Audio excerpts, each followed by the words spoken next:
Morgan, but let's bring in Andrew now, who's been in Memphis for the better part of the week, where, Andrew, you say river levels in some areas were negative for a good portion of the week. Yeah, good morning, David and Morgan. That is right. We have seen negative river levels here. And just to give you a sense of what that means, it doesn't mean that the river is completely dry by any means, but the zero level for the Mississippi River was established hundreds of years ago. Of course, there's been modifications to the river, dredging and such, so that's why we have these negative numbers. But because of that, again, we're seeing just more of the same, more incredible sights day after day, and yesterday was absolutely no exception. I want to take you to Riverside Park Marina, where we spent a good chunk of the day yesterday just sifting through some of the damage and also taking a look at a historic piece of boat that was from the Quad Cities area. You may remember this. So the low waters and the backwaters of the Mississippi River have essentially upended this entire marina, flipping boats onto their sides and revealing tons of trash and other debris. The water level here has had a history actually of fluctuating some 50 feet. And one boat owner who has a boat here at this marina says it's like a scene straight out of a movie. I was just amazed. I've never seen this kind of destruction. I mean, it's kind of like something out of a horror movie or something like that. It's very apocalyptic, you know, with houseboats turned upside down, houseboats sunk, sailboats sitting on top of other boats.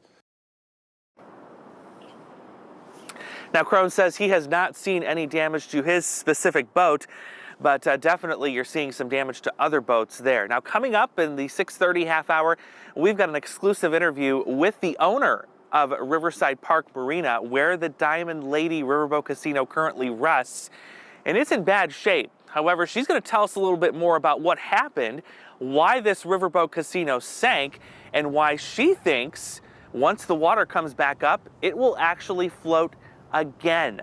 It's an interview you're not going to want to miss, and some dramatic images coming from also our News 8 drone, and that is coming up in just a few minutes. David?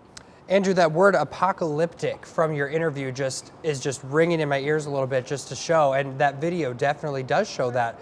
I'm curious to know, I mean, are you seeing any other damage down there?